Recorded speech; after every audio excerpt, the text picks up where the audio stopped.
Hello, and welcome to the Block Solid podcast, where we talk about the evolution of the property market, the newest technologies that enhance and revolutionize the world of real estate as we know it, and how we, the owners, the buyers, the renters, the investors, and the entrepreneurs can benefit from it all.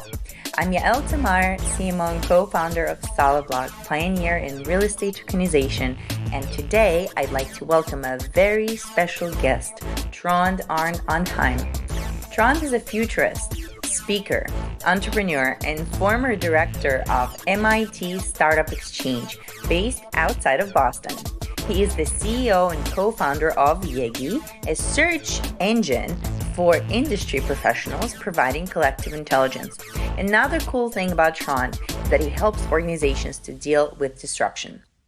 Hi, Trond. Hello. How are you? I'm doing great. Awesome. So good to meet you at this conference. Yeah, likewise. It's so excited to be here with you. How did you end up being here? You know, it's an easy and short story. I have this podcast, Futurized, and I reached out to Anthony Ritosa, Sir Anthony, who is the founder and who runs the summit. And I've been identifying summits and conferences that are leading in each kind of community that I am tracking for various projects, which we can maybe get into. But one of my fascinations has been with basically tracking what is essential insight around the world and trying to find platforms to do that, which is, why this summit came out. It came out as one of the leading communities for family offices and thus for wealth creations and thus also for the future. Right. So, and I said, can I interview you? And he was busy. So he said, well, yes, maybe, but why don't you come to my event and you can interview hundreds of people? So I couldn't turn that down. I love that. And you talk about the future. I read that you call yourself a futurist. So what unique skills do you have that let you make great predictions? Well, so you made a lot of assumptions right now. I'm glad you challenged me on this because futurist is a label I just slapped on myself about a year ago. Mm-hmm. So I have lived comfortably for like 45 plus years, without 47, without any futurist bias, and I lived fine. But it turns out that I guess it crystallized for me around about a year ago that what I'm really interested in and what I have been doing for a while, at least that when I got out of academia, because I think, when you work for a university, it's really tricky to call yourself a futurist. Futurist is a commercial label. So that's number one. It's not an academic pursuit. And I have been an academic. And in academia, you cannot call yourself a futurist unless you're kind of making a distinction. You're saying, now I'm a futurist and now I'm at work and I'm, academic. But number two, you said, predict the future. Those are the old school futurists. They take a lot of risk, these futurists that predict, because, at least if you predict, 3 to 5 to 10 years, you might live as long to be wrong. This is a horrible business to be in. You will be famous, but wrong. So then now you're famous for being wrong. So I try to be the other kind of futurist, which really is the grown-up futurist. We are scenario theorists. So we basically, there's no magic to it.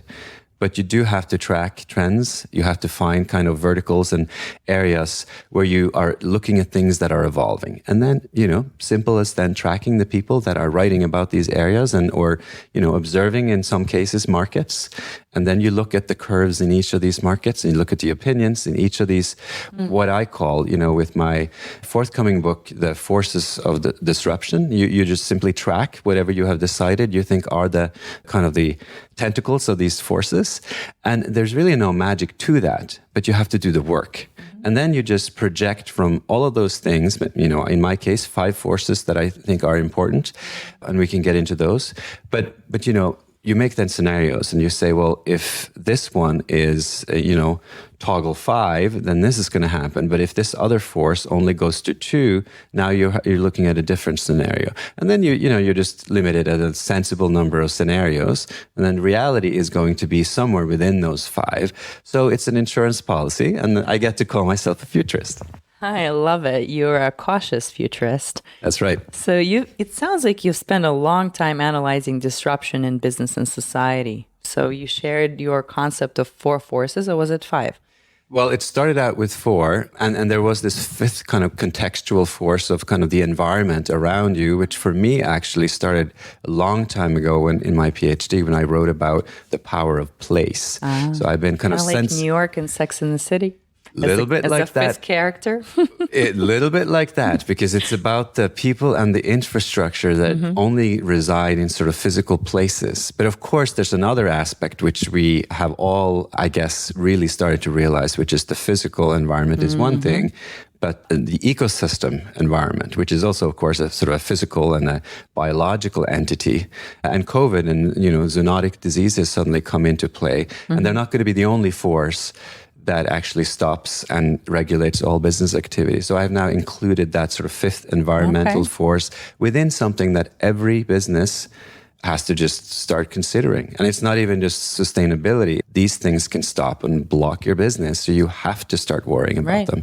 And I like that you said in one of those forces that social dynamics seems to be more important than tech even, right? Yeah, I mean, that's one of the things that there used to be a tiny little academic community that talked about these things, right? They would, have names like social study of science, that kind of thing, social constructionism.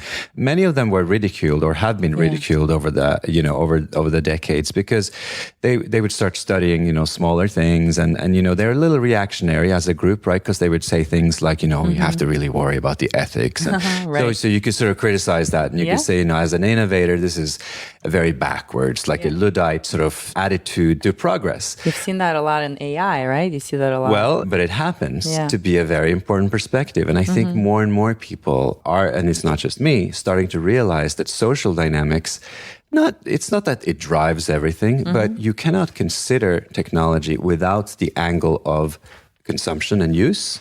And many, many times, if not every time, this happens.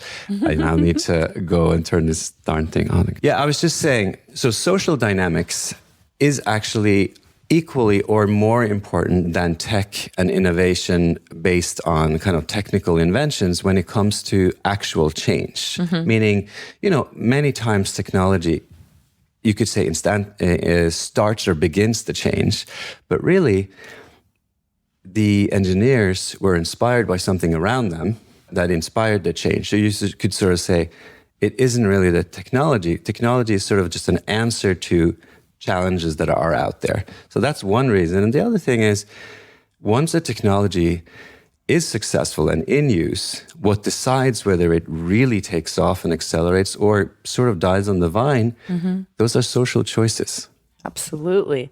So about the social choices, I noticed you have a book on failure. What are some lessons we can learn from those experiences you wrote about? Yeah, so failure is interesting because, I'm not the first to study failure. My particular take, however, on failure in business and startups is I sort of see it, if you think about science, right? For the longest time, a lot of people would say, science is all about progress and it has nothing to do with failure. But there are emerging scholars now coming out and saying, well, actually, science is a system of failure. It actually institutionalizes failure as a strategy, experimentation. That's why governments invest in it, Right? And, if every morning you go in and you check your lab work and you actually expect those cells to be dead, essentially. A lot of science is about observing failure and writing about it. And then that one anomaly turns out to be something that you maybe gets the attention. So, and it is a little similar with startup life. There are many, many more things that fail. But one of the things that I think is perhaps unique about the perspective I bring to this, and I wonder if this is my Scandinavian background, but because in the US, lean failure and lean startups is all about fail fast. My perspective is actually that you need to fail slowly. Interesting. And the reason being that if you fail too fast, you're not learning anything. So I relate this back to learning. Like and this COVID, actually maybe right? is something you can relate to, with sort of in the Russian sphere of things. I really am a believer in kind of Vygotskian pedagogy, where you're sort of like learning is all about challenging yourself in an appropriate way, not too much. So, you don't necessarily learn so much from like catastrophic failure where your whole being falls apart. Yeah, if you're lucky to come out of that, you do learn something. As a parent, you kind of know, Sure. right?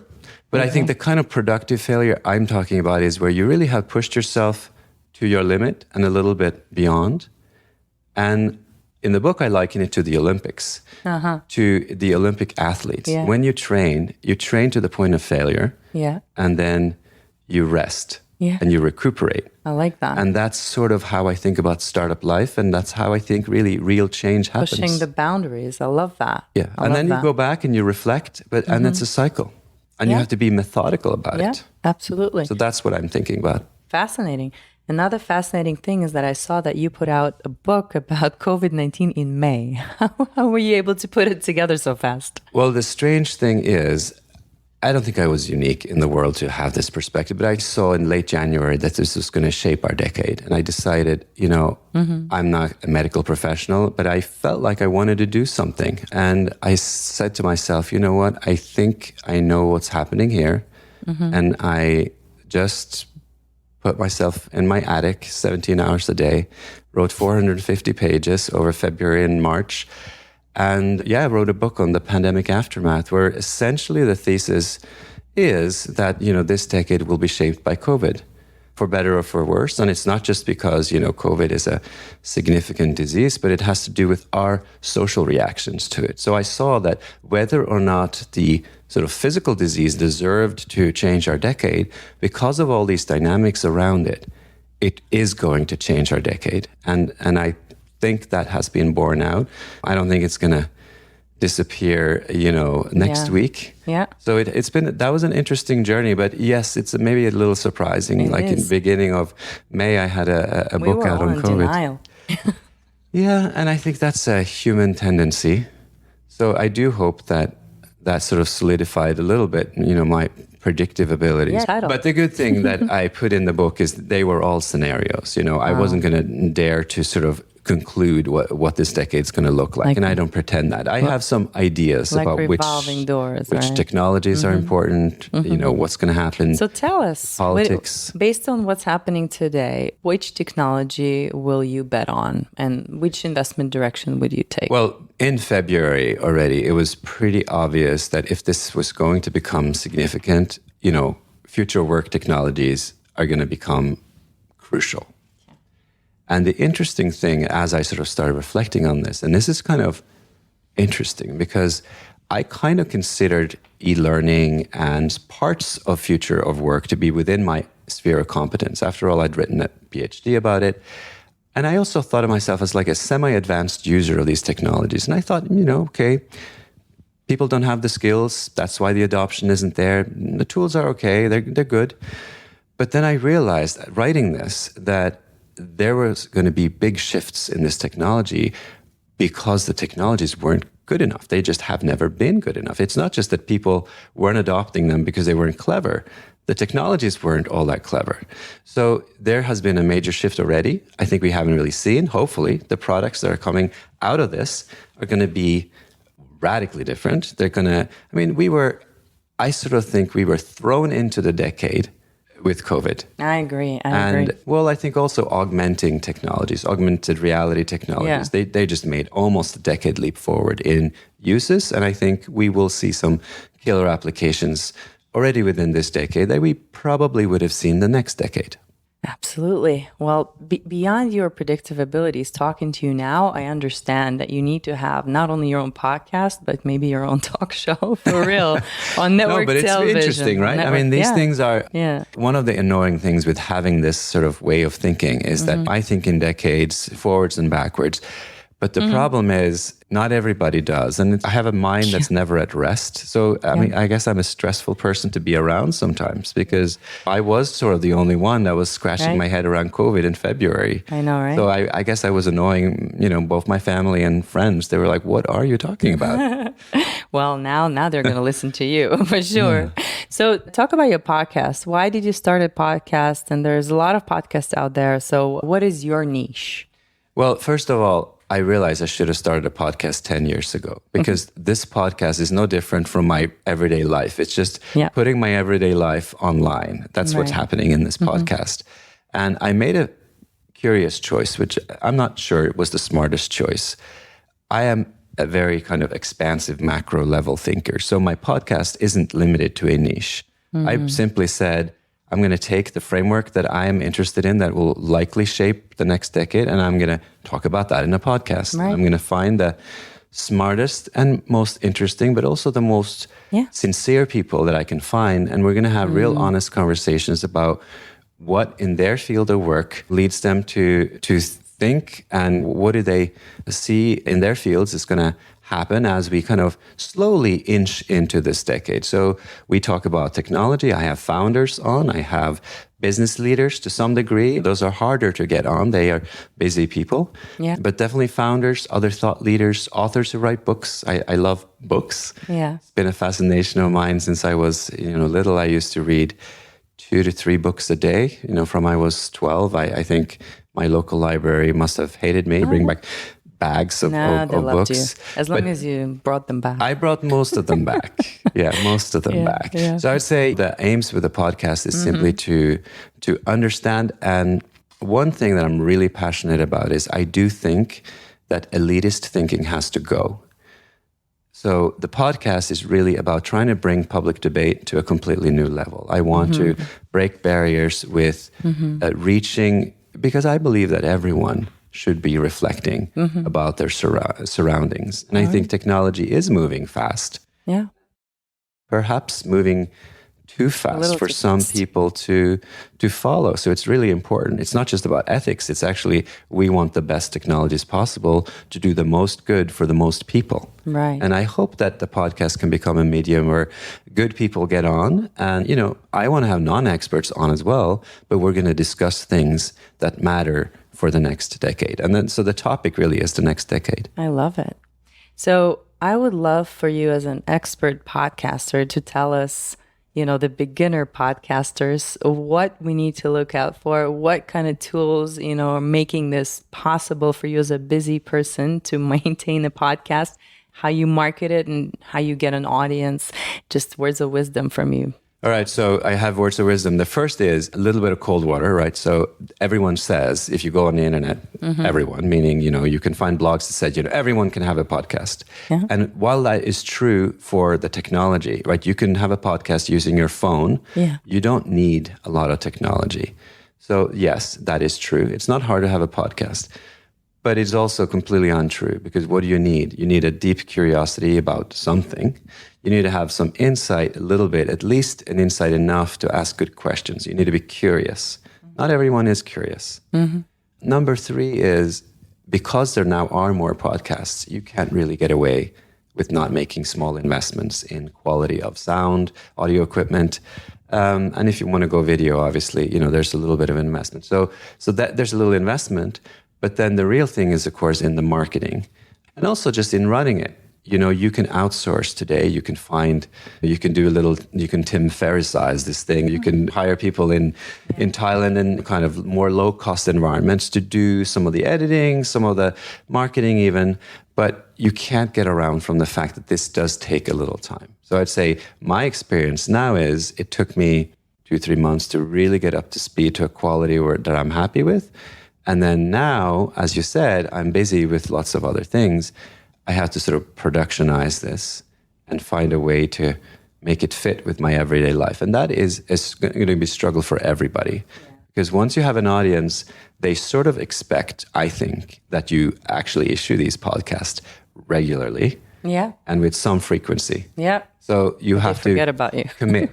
You have to commit. Yeah. So if you have curiosity, have a little bit of the patience to learn the trade, and you have commitment, you can be a podcaster. So 3 new words I learned from you today was futurize, Tim Ferriss-size, and productionize. Well, that's Maybe part that's of the being title, a futurist again, yeah, right? I know, right? You have to kind of come up with these neologisms. Otherwise, who are you? I know, right? Yeah. Good. Yeah. Those are going to be under your name in the Merriam-Webster dictionary. Hopefully.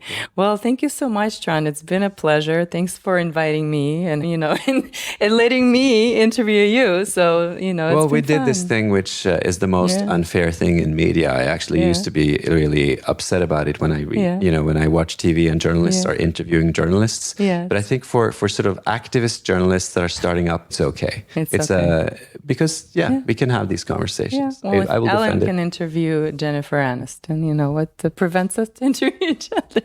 Well, I think we will one day. Yeah, we will one day. Awesome. Well, thanks, Trond, and have a safe trip back home. Likewise. Thanks. Thanks for joining me on Block Solid Podcast today, Trond. It was great having you on.